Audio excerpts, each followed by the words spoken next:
The entire ballroom of the Grand Oak Hotel fell silent.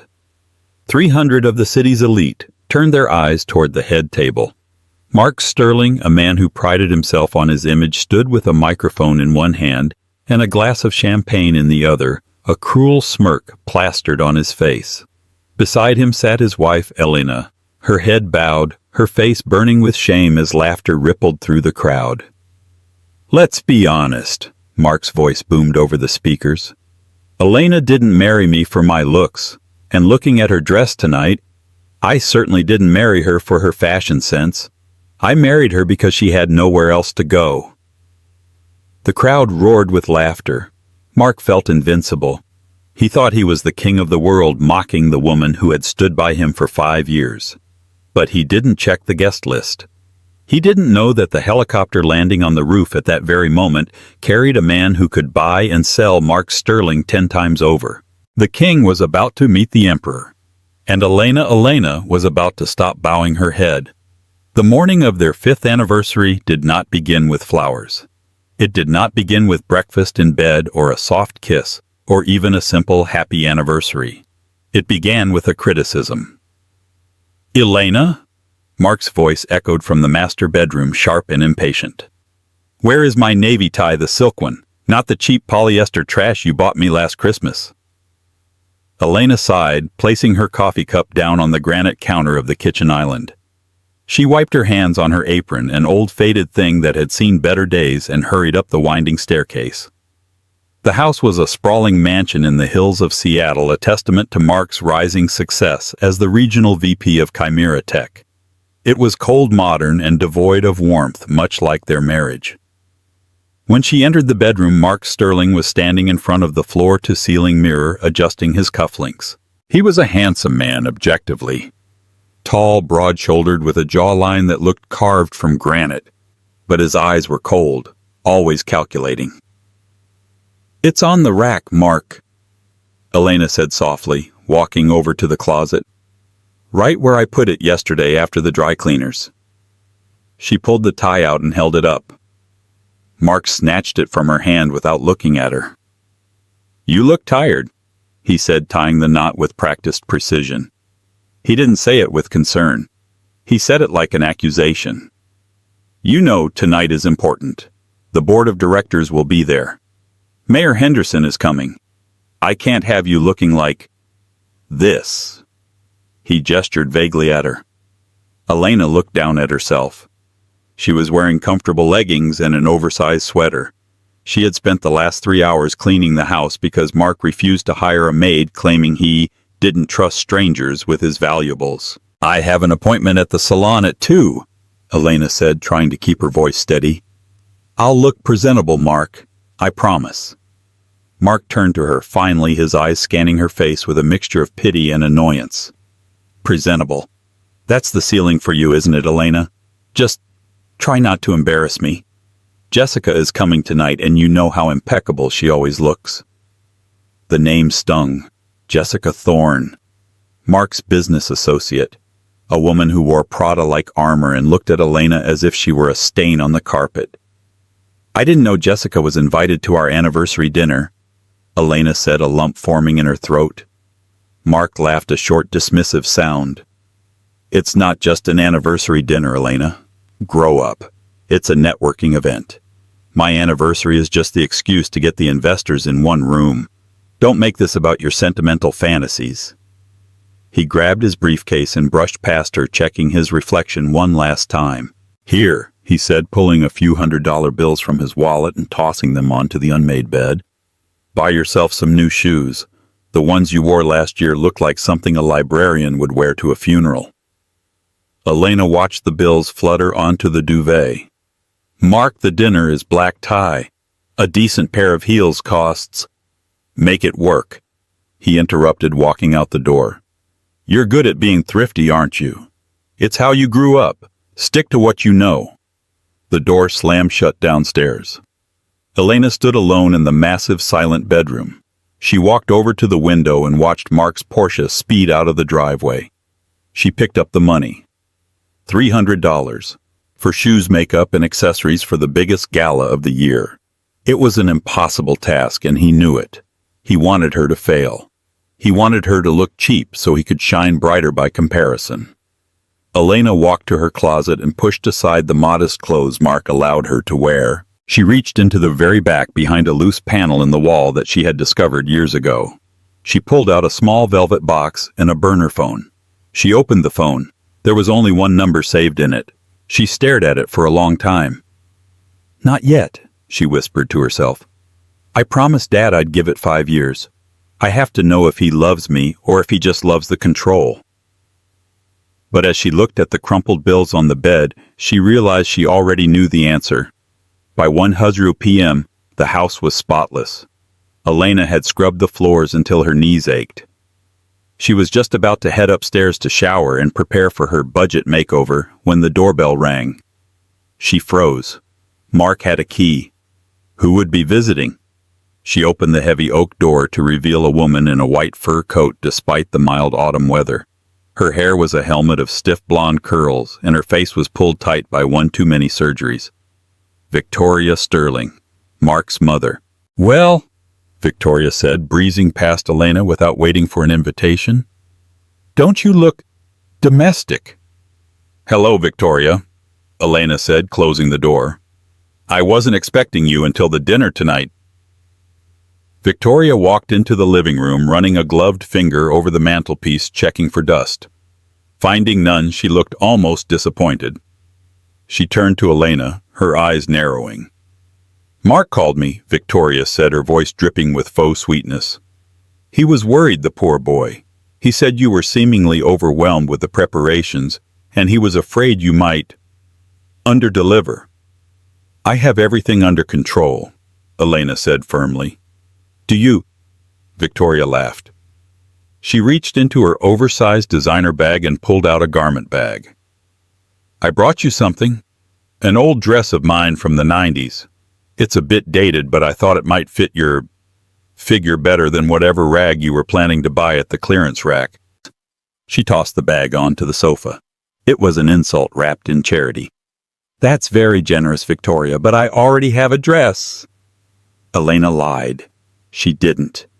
She was planning to wear the only formal gown she owned, a simple black dress she had bought 4 years ago. Victoria stepped closer, invading Elena's personal space. The smell of expensive, overpowering perfume filled the air. "Listen to me, you little mouse. Tonight is Mark's night. He is on the verge of a promotion that will change this family's destiny.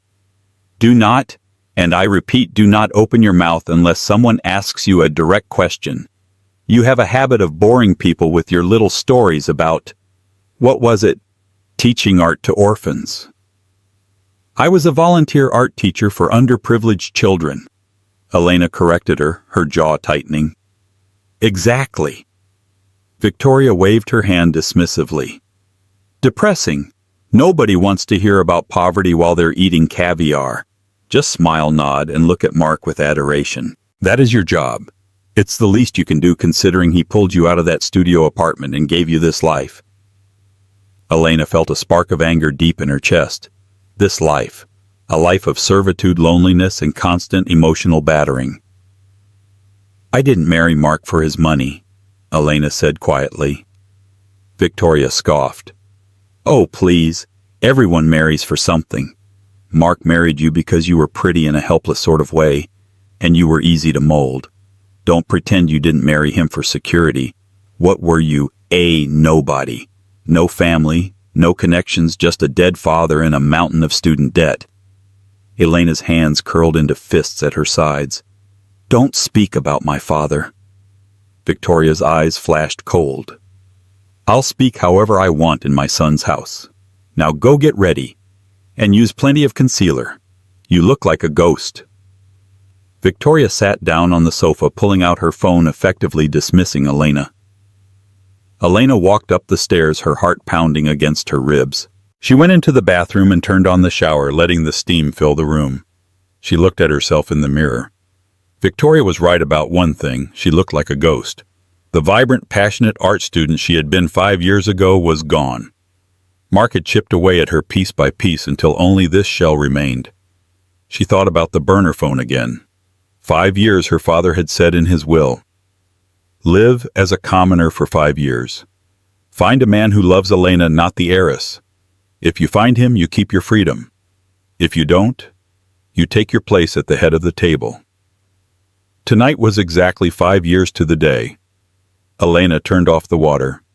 She didn't cry. She was done crying. She reached for her makeup kit. She didn't use the money Mark gave her. Instead, she reached into her jewelry box and pulled out a pair of earrings. They looked like simple glass costume jewelry to the untrained eye. Mark had told her to throw them away years ago. But they weren't glass. They were flawless 4-carat diamonds cut by the finest jeweler in Vienna. A gift from her uncle Silas for her 18th birthday. She put them on. They caught the light sparkling with a fire that matched the new look in her eyes. "Game on, Mark," she whispered. The ride to the Grand Oak Hotel was silent. Mark drove the Porsche aggressively, weaving through traffic while Elena stared out the window. She was wearing the simple black dress, but she had altered the neckline herself an hour ago, plunging it slightly deeper, making it look more elegant, more daring. With the diamond earrings and her hair swept up in a severe chic chignon, she looked regal. But Mark hadn't even looked at her. He was too busy on a Bluetooth call with Jessica. "Yes, I secured the private booth for the after-party," Mark was saying, laughing charmlessly. "Don't worry, Jess. The contract is as good as signed. Once the CEO retires next month, that VP spot is mine. I'll be running the entire West Coast division." He paused, listening to something Jessica said on the other end. "Her..." Mark glanced sideways at Elena, his lip curling. "She's here. Don't worry, I told her the rules. She won't get in the way." Elena stared straight ahead, her face a mask of calm. Inside, a bridge was burning. They arrived at the hotel. Valets in red vests rushed to open the doors. Camera flashes popped as they stepped onto the red carpet. This was a high-profile event, the Sterling Anniversary Gala, funded by the company as a PR stunt. "Smile," Mark hissed through his teeth, grabbing Elena's arm. His grip was tight, bordering on painful. "And stand up straight." Elena smiled. But it wasn't the submissive smile he was used to. It was a cold, sharp smile. She pulled her arm from his grip gently but firmly and walked beside him, not behind him. They entered the ballroom. It was a sea of tuxedos and designer gowns.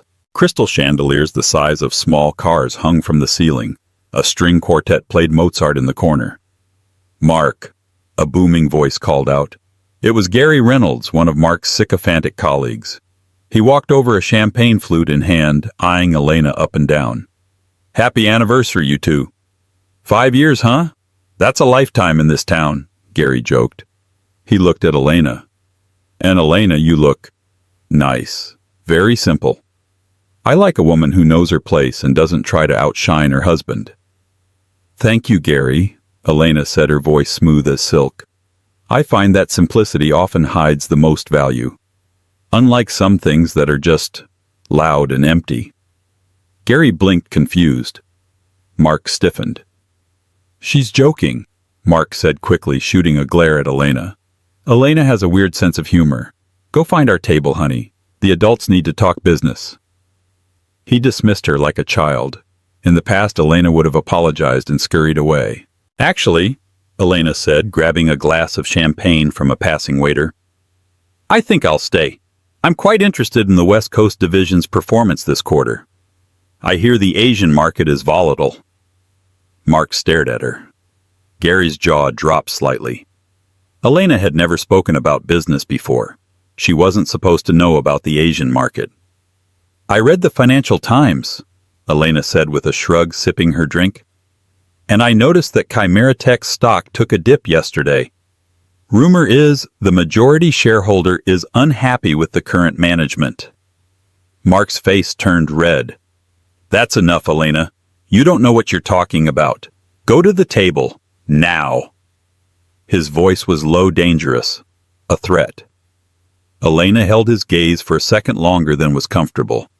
Then she smiled. "As you wish, darling."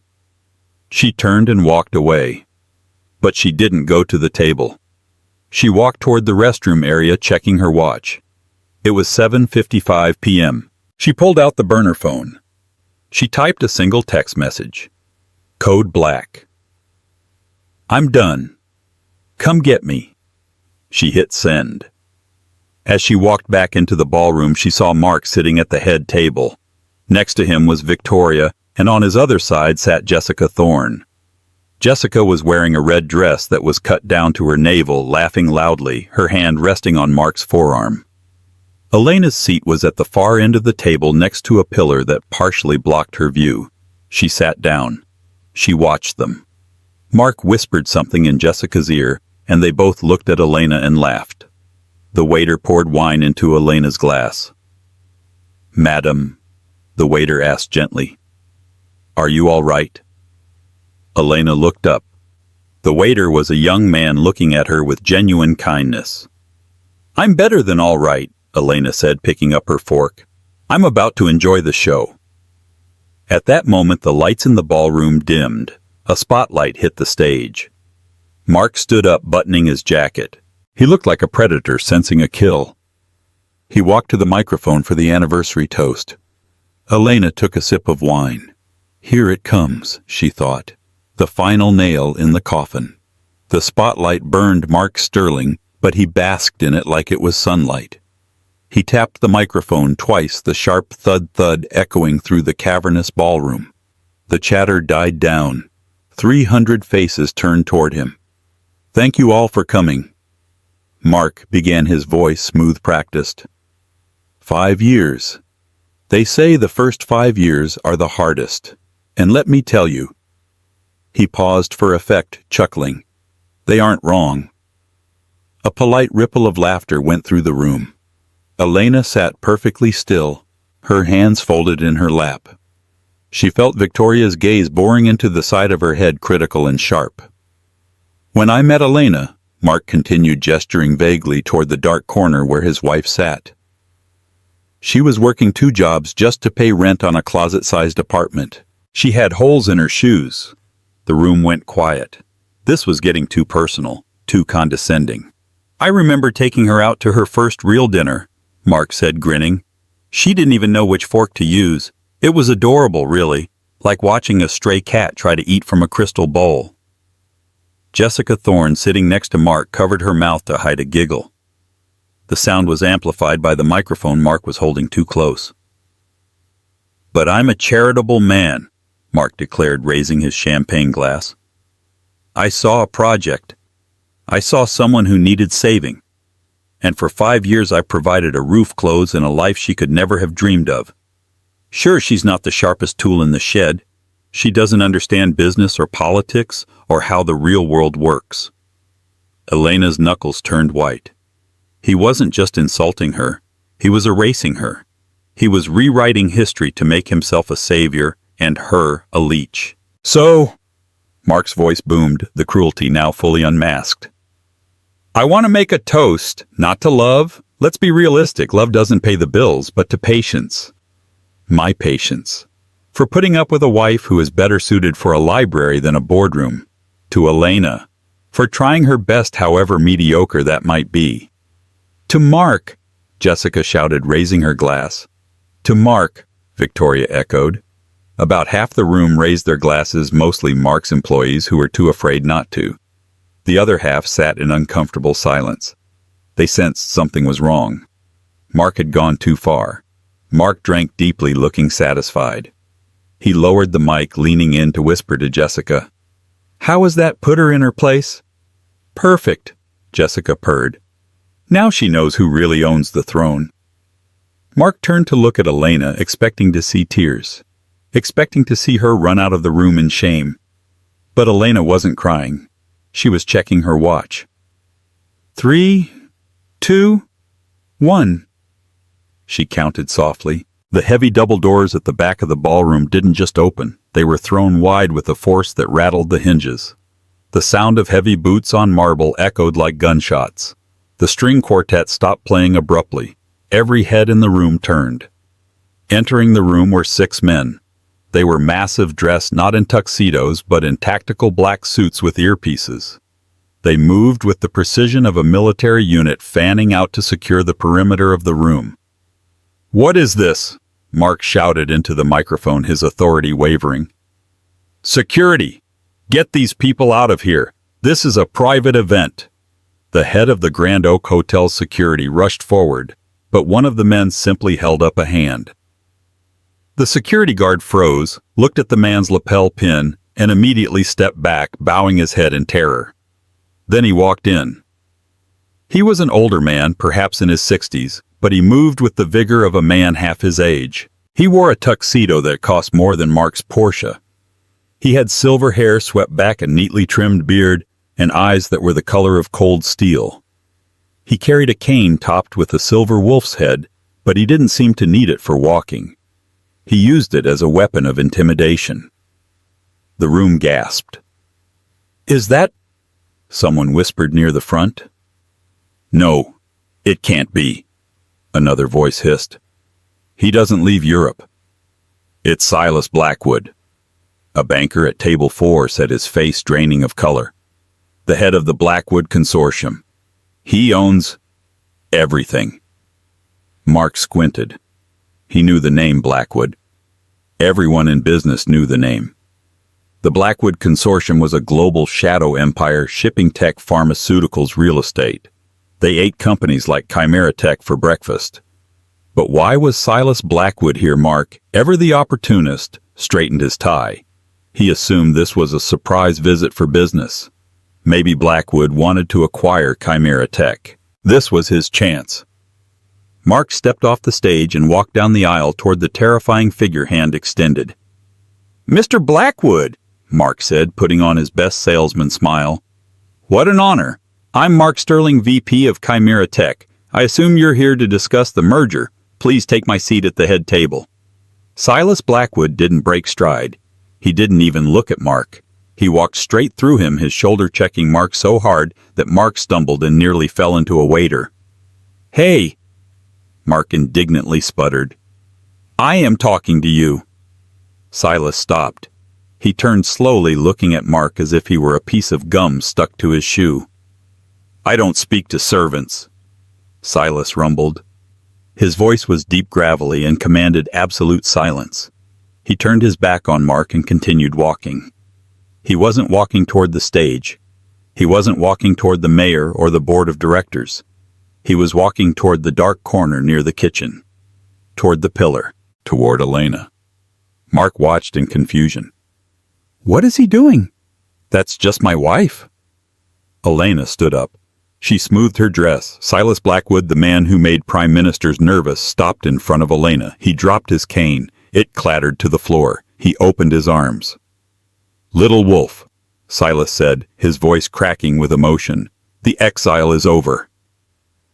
Elena stepped forward and embraced the billionaire. "Hello, Uncle Silas." The silence in the room was absolute. You could hear a pin drop. Mark's glass slipped from his hand and shattered on the floor. The silence that followed the crashing of the double doors was heavy, physical. It pressed down on the 300 guests in the Grand Oak Ballroom like a sudden change in atmospheric pressure. Mark Sterling stood frozen on the stage, the microphone feedback whining softly in his limp hand. He had been in the middle of a sentence, a final jab at his wife's expense, but the words had died in his throat. At the entrance of the ballroom, the air seemed to drop 10 degrees. It wasn't just an interruption, it was an invasion. 6 men entered first. They were not hotel security. They were not local police. They were Titans men built like linebackers, dressed in bespoke tactical suits that cost more than Mark's entire wardrobe. They moved with a fluid, lethal synchronization, fanning out to secure the perimeter of the room. One of them, a man with a scar running through his eyebrow, locked eyes with the head of the hotel's security team. The hotel guard, a man who usually bullied the waitstaff, audibly swallowed and took a step back, lowering his gaze to the floor. Then the center of the formation parted. He stepped through the gap, and the sound of his cane hitting the marble floor echoed like a judge's gavel. Click. Step. Click. Step. He was an older man, perhaps in his late 60s, but age had not softened him. It had only distilled him into something harder, sharper. He wore a tuxedo of midnight blue velvet cut in a style that was both archaic and timeless. His silver hair was swept back from a forehead etched with the lines of 1,000 difficult decisions. But it was his eyes that terrified the room. They were gray, not the soft gray of a cloud, but the hard, merciless gray of a battleship hull. A murmur rippled through the front tables where the city's true power players sat. "My God," whispered the CEO of a rival tech firm, his face draining of color. "That's him." "It can't be," his wife hissed back. "He hasn't left Zurich in a decade." "It's Silas Blackwood," the CEO said, his voice trembling. "The Wolf of Zurich, the chairman of the consortium." The name traveled through the room like a virus. Blackwood. Mark Sterling squinted against the stage lights. He heard the name and his heart gave a strange, hopeful flutter. He knew the Blackwood consortium. Everyone in the tech world knew them. They were the whales of the global market. They owned shipping lines, pharmaceutical giants, and rare earth mines. If Chimera Tech was a speedboat, the Blackwood consortium was the ocean it floated on. Mark's arrogance, bruised but not broken, surged back to the surface. Of course, he thought. This is a surprise inspection, a potential acquisition. They're here for me. He quickly buttoned his jacket, fixed his tie, and plastered on his best sales smile.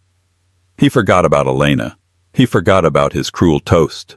He saw only opportunity walking toward him. "Mr. Blackwood," Mark's voice boomed over the speakers, regaining its false confidence. "What an incredible surprise! I'm Mark Sterling, the Vice President of Chimera Tech. Please come to the head table. We can make room." Mark hopped off the stage, rushing down the aisle to meet the billionaire, his hand extended for a handshake that would seal his destiny. "I assume you're here to discuss the Q3 reports," Mark said, closing the distance. "I was just telling the board that our Asian expansion is ripe for—" Silas Blackwood did not slow down. He did not blink. He walked as if Mark Sterling did not exist. As Mark stepped into his path, one of the bodyguards moved a blur of motion, but Silas held up a single gloved hand. The bodyguard froze. Silas continued walking. Mark stood directly in his way, hand out, smile freezing on his face. "Mr. Blackwood," Mark asked, confusion seeping into his tone. Silas finally looked at him. The gaze was physical. It felt like being scanned by a predator deciding which bone to break first. "Move," Silas rumbled. His voice was deep, a tectonic grind of gravel and authority. Excuse me," Mark stammered. "I'm the host. I'm the VP of—" Silas didn't stop. He simply walked through the space Mark was occupying. He shoulder-checked Mark with a shocking amount of force for a man of his age. Mark spun around, stumbling, his champagne glass flying from his hand and shattering on the floor. "Hey!" Mark shouted, his ego flaring up. "You can't just shove me. I am talking to you. Who do you think you are?" Silas stopped. He turned slowly, pivoting on his silver-headed cane. The entire room held its breath. "I don't speak to servants," Silas said. The words were quiet, but they carried to the back of the room. "Servants!" Mark laughed, a high-pitched, hysterical sound. "I make 6 figures. I drive a Porsche. I am not a servant." "You serve your own ego," Silas said, his eyes boring into Mark's soul. "And you serve a master you do not even know you have. But you are right about one thing, Mr. Sterling. You are not a servant. Servants have dignity. You are a parasite." Mark opened his mouth to retort, but Silas had already turned his back. The billionaire continued his march. He wasn't walking toward the mayor. He wasn't walking toward the board of directors. He was walking toward the dark, drafty corner near the kitchen doors. He was walking toward Elena. Mark watched in bewildered horror. "What is he doing? That's just my wife. She's nobody." Elena stood up slowly. The crowd parted for her, people pulling their chairs away as if she were suddenly radiant with radiation. She smoothed the front of her simple black dress. She didn't look down. She looked straight at the terrifying man approaching her. Silas Blackwood stopped 2 feet from her. He looked at her tired face, the lack of makeup, the sadness etched around her mouth. Then his eyes drifted to her ears. He saw the diamond earrings, the only thing of value she had left. The hard lines of his face fractured.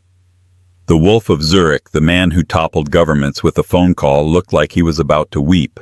He let his cane drop. It clattered loudly onto the marble. He didn't care. He opened his arms wide. "Little wolf," he whispered, his voice cracking with emotion. "The exile is over." Elena stepped forward and collapsed into his embrace. She buried her face in his velvet lapel, inhaling the scent of sandalwood and pipe tobacco, the scent of her childhood. "Hello, Uncle Silas," she sobbed. A collective gasp sucked the air out of the room. It sounded like a physical blow. "Uncle!" Victoria Sterling shrieked from the head table, her face pale beneath her layers of foundation. "That's impossible. Her father was a painter, a nobody." Silas pulled back from the hug, keeping one protective arm wrapped firmly around Elena's shoulders. He turned to face the room. The sadness in his eyes vanished instantly, replaced by a cold Old Testament fury. "Turn on the lights," Silas commanded. He didn't shout, but the order was absolute. A technician scrambled in the booth. The romantic dim mood lighting vanished. Harsh white floodlights bathed the room, exposing every stain, every wrinkle, and every terrified expression. "Mark Sterling," Silas called out. "Step forward." Mark felt his legs moving against his will. He walked toward them, drawn by the gravity of the situation. Jessica Thorne, sensing the shift in the wind, tried to slide out of her chair and sneak toward the exit. "And the mistress," Silas added without looking at her. "You two, sit down or be sat down." A bodyguard blocked Jessica's path. She sat down, trembling. Mark stood 10 feet away, sweating profusely under the bright lights. "I don't understand," he whispered. "Elena, you're a Blackwood." "Elena Blackwood," Silas corrected, his voice booming. "Daughter of Alexander Blackwood, my younger brother, the only heir to the Blackwood estate." "But," Mark pointed a shaking finger at Elena, "she's poor. She has student loans. She coupon clips. She didn't know which fork to use." "She knows which fork to use to eat you alive," Silas said darkly. "She was acting. It was a test, Mark. A test stipulated in her father's will." Silas began to pace, his voice rising, addressing the entire room as a jury. "My brother Alexander hated this world." Silas gestured to the ballroom. "He hated the sycophants, the gold diggers, the people who love money more than blood. When he died, he wanted to ensure his daughter found something he never did: unconditional love. So the terms were set. Elena was to live as a commoner for 5 years. No access to her trust. No using the family name. She had to find a partner who loved her for her, not for the billions she would one day inherit. The word hung in the air, heavy and intoxicating. Billions. Mark felt the blood rushing in his ears. He looked at Elena. He saw the way she stood now, tall, regal, untouchable. He realized that the helplessness he had mocked was a performance he had bought hook, line, and sinker. "You," Mark choked out, "you tested me. And you failed." Elena spoke for the first time. Her voice was steady, clear, and utterly devoid of the fear he was used to. "You failed every single day, Mark. But I stayed. I stayed because I promised my father I would give you the full 5 years. I hoped somewhere deep down you would change. I hoped that under the stress and the ambition there was a good man." She took a step closer to him. "But tonight you showed me that there is nothing under the suit. Just more suit." "But I'm your husband," Mark pleaded, looking around the room for support that wasn't there. "That means, legally, half of what is yours is mine. We have no prenup." Silas threw his head back and laughed. It was a terrifying barking sound. "Oh, you poor stupid boy," Silas said, wiping a tear from his eye. "You think we didn't account for that? The inheritance is held in a trust in the Cayman Islands. It is not marital property. You get nothing. However," Silas reached into the inside pocket of his tuxedo. He pulled out a thick, stapled document and tossed it onto the table in front of Mark. It landed with a heavy thud. I do believe in fair exchange, Silas said. You gave my niece 5 years of hell. I intend to return the favor. Mark looked down at the document. What is this? Read the header, Silas commanded. Mark's eyes scanned the page. Chimera Tech, shareholder acquisition, majority stake transfer. He looked up, his face gray. You bought the company? At 9:00 a.m. this morning. Silas nodded. I bought the controlling interest. I paid 20% over market value just to ensure the board wouldn't ask questions. They signed the papers an hour ago. Silas turned to the board of directors table. Isn't that right, gentlemen? The chairman of the board, a man Mark had spent years sucking up to, nodded vigorously, raising his glass to Silas. Welcome aboard, Mr. Blackwood. Mark felt the floor tilting. You own Chimera Tech. I own the company, Silas said, stepping closer, looming over Mark. Which means I own the building. I own the servers. I own the intellectual property. And most importantly, Silas plucked the champagne flute from Mark's trembling hand and handed it to a waiter. I own your employment contract. Silas turned to the crowd. As the new majority owner, I am making my first executive decision. Mark Sterling is hereby terminated for gross misconduct, public indecency, and general incompetence. You can't do that, Mark shrieked, lurching forward. I have a contract. I have rights. I'm the VP. You are trespassing, Silas said coldly. He snapped his fingers. 2 of the massive bodyguards stepped forward. They didn't ask Mark to leave. One grabbed Mark by the back of his collar and the other grabbed his belt. They hoisted him onto his toes. No, get off me! Mark kicked and flailed. Elena, tell them to stop. I'm your husband. I love you. The speech. It was a joke. I was just trying to be funny. Elena watched him struggle. Her face was unreadable. She walked over to where Jessica Thorne sat frozen. Elena leaned down, resting her hands on the table. Jessica flinched. He's all yours, Jessica, Elena said, her voice smooth as silk. I hope you enjoy him, but you should know, the company credit card he uses to pay for your dinners. It's been canceled, and the lease on the Porsche. That's a corporate lease, my corporate lease. Jessica's eyes went wide. She looked at Mark, who was being dragged toward the exit, screaming about lawsuits. Is that true? Jessica whispered. He's bankrupt, Elena said with a shrug. He's been leveraging his salary to pay off gambling debts on crypto. It's all in the audit my uncle ran this morning. If you stay with him, you're inheriting about $2 million in debt. Jessica stood up so fast her chair fell over. I didn't know. We were just colleagues. She grabbed her purse and ran toward the side exit, not even looking at Mark as he was hauled away. Elena! Mark's voice echoed from the doorway, desperate and broken. Baby, please, I can change. Give me another chance. Elena turned to her uncle. She didn't look at the doors. Uncle, she said softly. I'm tired. Can we go? Silas smiled, offering her his arm. The jet is waiting at the private airfield. I have a villa in Amalfi that has been waiting for an artist to fill it. They began to walk out. As they passed the stunned guests, Gary Reynolds, the man who had mocked Elena earlier, stood up holding his glass out. Elena? Gary stammered, a desperate, sycophantic smile on his face. I just want to say, I always knew you were special. If there's anything you need... Elena stopped. She looked at Gary. She didn't say a word. She just laughed. It wasn't a cruel laugh, but a light, airy sound of pure freedom. She kept walking, leaving him standing there with his cheap wine and his fake smile. The doors swung shut behind them, leaving the elite of Seattle in a room that suddenly felt very small and very empty. The ballroom doors of the Grand Oak Hotel swung shut behind Mark Sterling, but the silence that followed was louder than the applause he used to crave. He stood in the lobby, dazed.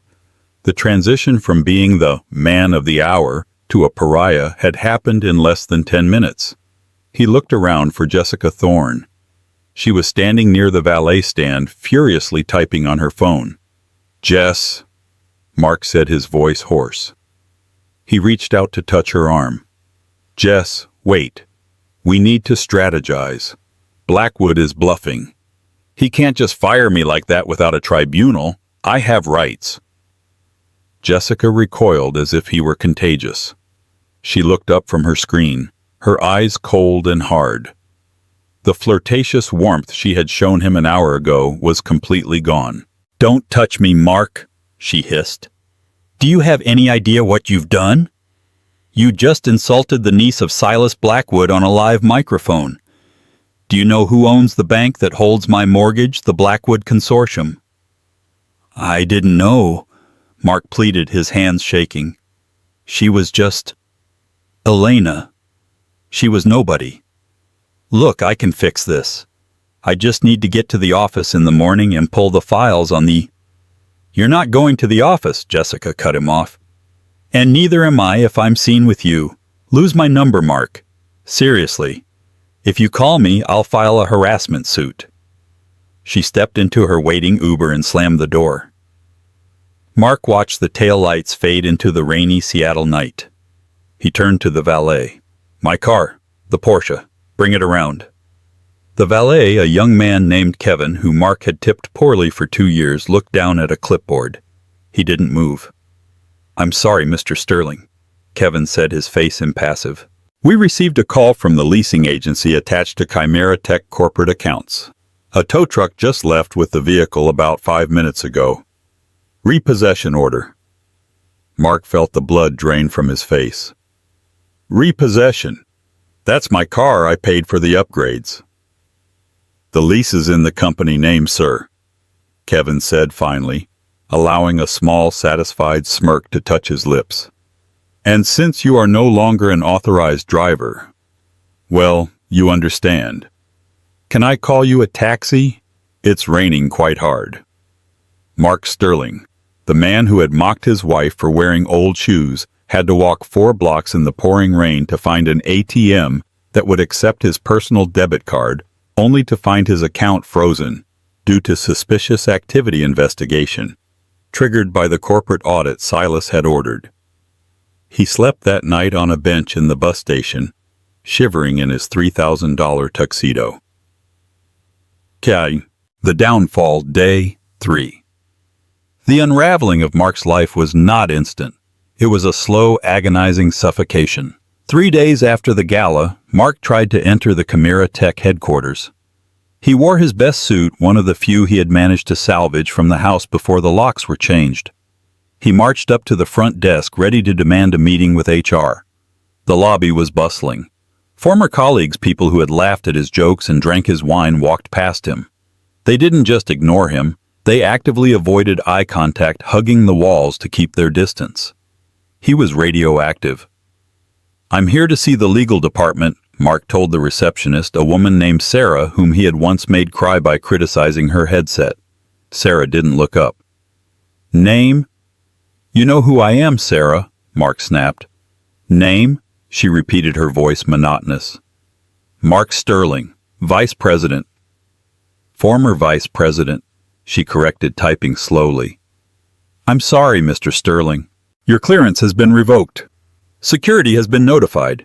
You have a box of personal effects waiting at the loading dock." "The loading dock!" Mark's voice rose to a shout. "I am not a delivery driver. I built this department." 2 large security guards appeared behind him. One of them was the head of security, a man Mark had threatened to fire last month for taking a sick day. "Mr. Sterling," the guard said, his hand resting heavily on Mark's shoulder. "We can do this the easy way or the way that ends with you in handcuffs for trespassing.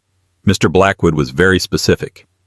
He said if you caused a scene, we should let you exhaust yourself." Mark looked around. The entire lobby had stopped to watch. He saw Gary Reynolds, his sycophantic friend, standing near the elevator. "Gary," Mark yelled. "Gary, tell them about the quarterly projections." Gary looked at Mark, then looked at his phone, pretending to take a call. He stepped into the elevator and let the doors close. Defeated, Mark turned and walked out. He went to the loading dock.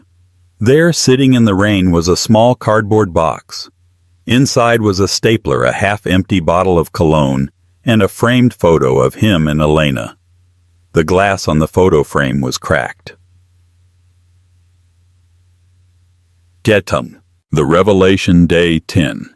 Elena sat in the private lounge of a Gulfstream jet watching the clouds roll by beneath the wing. The cabin was quiet, smelling of leather and fresh orchids. Silas sat across from her reading a newspaper. He lowered it, looking at her with concern. "You haven't touched your tea," he said gently. "I'm just thinking," Elena said, turning from the window, "about how much time I wasted. 5 years, Uncle. I scrubbed his floors. I ironed his shirts. I let him tell me I was stupid." "You weren't wasting time, little wolf," Silas said, pouring her a fresh cup. "You were gathering intelligence. You were learning the difference between value and price. Your father wanted you to know what it felt like to be powerless, so that when you had power, you would never abuse it." He slid a heavy black folder across the table. "What is this?" Elena asked. "The audit of Mark's finances," Silas said. "And the settlement offer his public defender is begging us to accept." Elena opened the folder. She scanned the numbers. It was pathetic. Mark had been living on a mountain of debt, leveraging credit cards to pay off other credit cards, all to maintain the illusion of wealth. He was technically negative $2 million in the hole. "He wants to settle for no alimony if we drop the fraud charges," Silas explained. "He's terrified of prison. He's currently staying at the Motel 6 off the interstate. He sold his Rolex yesterday for $4,000. He thinks that will last him a few months." Elena traced the name Mark Sterling on the paper. She remembered the way he had looked at her on their wedding day, not with love, but with possession, like he had acquired a new appliance. "Don't drop the charges," Elena said softly. Silas raised an eyebrow. "Oh, you want him in jail?" "No." Elena shook her head. "Prison gives him a roof and 3 meals a day. It gives him a routine. I don't want him to have that security." She closed the folder. "Drop the fraud charges," she corrected herself, her eyes hardening. "But ensure the IRS audits him for the next 10 years. And make sure every hiring manager in the Fortune 500 knows that hiring Mark Sterling is a direct declaration of war against the Blackwood Consortium." Silas smiled a slow, terrifying expression. "So you want him to be free, but unemployable." "He told me I wouldn't survive a day in the real world without him," Elena said, taking a sip of her tea. "I want to see how he survives the real world without me." The final meeting, day 14. Mark sat in the small conference room of the law firm. He looked 10 years older. He hadn't shaved in days and his suit was wrinkled. He kept tapping his foot nervously. The door opened. Mark stood up, straightening his tie, instinctively trying to summon his old arrogance. But it wasn't Elena who walked in. It was a lawyer, a woman with sharp glasses and a sharper suit, and behind her, Silas Blackwood. "Where is she?" Mark asked, his voice cracking. "I need to talk to my wife." "Ex-wife," Silas corrected, sitting down at the head of the table. "And she has no interest in speaking to you. She's currently in Tuscany inspecting a vineyard she just purchased. She finds the air there cleaner." Mark slumped back into his chair. "This isn't fair. I made a mistake. One bad speech, one bad night. You can't destroy a man's life over a joke." "It wasn't a joke, Mark," Silas said, his voice low and dangerous. "It was a confession. You showed the world exactly who you are. We're just helping the world react accordingly." The lawyer pushed a stack of papers toward Mark. "The divorce decree," the lawyer said. "Sign here, here, and here. By signing, you acknowledge that you have no claim to any Blackwood assets. You also acknowledge that the loan provided by Chimera Tech for your home is in default, and you agree to vacate the premises immediately." "Oh, wait. You've already been evicted. My apologies." Mark stared at the papers. "What about my severance? I was a VP. I have a contract." Your contract had a morality clause. Silas noted, checking his watch. Publicly humiliating your spouse and damaging the company's reputation voids your severance. You get nothing, Mark. Actually, that's not true. You get to keep your debts. Mark gripped the pen. His hand was shaking so violently he could barely hold it. I loved her. Mark whispered, a tear leaking out of his eye. It was a tear of self-pity, not regret. In my own way, I took care of her. You kept her as a pet, Silas said, standing up. And now the cage is open. Mark signed. The scratching of the pen sounded like a scream in the quiet room. As Silas turned to leave, Mark looked up. Mr. Blackwood, Mark called out. What? What is she worth? Really? Silas paused at the door. He didn't turn around. Elena's personal trust fund inherited from her father matures this year, Silas said, staring at the doorframe. It is valued at approximately $400 million. The Blackwood estate she will one day inherit is in the billions. Mark gasped. The air left his lungs. He had been married to $400 million, and he had treated her like a servant because she wouldn't buy a $50 tie. But, Silas added, finally turning to look at the broken man one last time, her dignity, that is priceless, and you couldn't afford it. Epilogue: The Painter of Amalfi. 6 months later. The Amalfi coast was bathed in the golden light of late afternoon. The sea sparkled like crushed diamonds stretching out to meet the endless blue sky. On the terrace of a villa that sat perched on the cliffs, Elena stood before a large canvas. She was wearing a linen dress, paint smudged on her cheek, her hair loose and blowing in the salty breeze. She looked nothing like the woman in the gray leggings who had cleaned Mark's floor. She looked vibrant, alive. She was painting a storm. Dark, swirling clouds of charcoal and navy, chaotic and angry. But in the center of the storm, breaking through the darkness, was a single piercing beam of gold light. It's beautiful, a voice said. Elena turned. A man was standing there. He was tall, with kind eyes and a smile that didn't feel calculated. His name was Julian, a curator from the gallery in Florence that had just offered to host her first solo exhibition. He didn't know she was a Blackwood, he only knew she was Elena the artist. It feels violent, Julian said, stepping closer to the painting. But hopeful. It's a memory, Elena said, wiping her hands on a rag, of a storm I survived. Did the storm pass? Julian asked, looking at her. No. Elena smiled, looking out at the ocean. I just learned how to be the lightning instead of the thunder. The butler arrived with a silver tray. On it was a single letter forwarded from the United States. The handwriting was messy, desperate. It was from Mark. Julian looked at the letter. Bad news. Elena picked up the envelope. She didn't open it. She didn't need to read his begging. She didn't need to read about his new job as a shift manager at a warehouse or his lonely nights in a studio apartment. She knew the story. She had written the ending. She walked over to the stone railing of the terrace.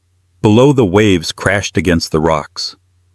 Just junk mail, Elena said. She held the letter over the edge and let go. The wind caught it immediately. It swirled in the air, dancing for a moment before plummeting down, down, down into the churning white foam of the sea. It was gone in an instant. Elena took a deep breath, filling her lungs with the scent of lemons and sea salt. She turned back to Julian and her painting. Now, Elena said, picking up her brush. Shall we discuss the gallery opening? I have an idea for the centerpiece. She dipped her brush into the gold paint. The past was at the bottom of the ocean. The future was bright, and for the first time in her life, the canvas belonged entirely to her. And that is the story of how Mark Sterling learned the most expensive lesson of his life. Never mistake silence for weakness, and never judge a book by its cover, especially when that book owns the library. Elena proved that true worth isn't about the clothes you wear or the car you drive, but the dignity you carry within you. What did you think of Mark's punishment? Did he deserve to lose everything? Or was it too harsh? Let me know your thoughts in the comments below. If you enjoyed this story of justice and karma, please hit the like button. Share this video with your friends and don't forget to subscribe and ring the bell so you never miss a new story. Thanks for watching and see you in the next video.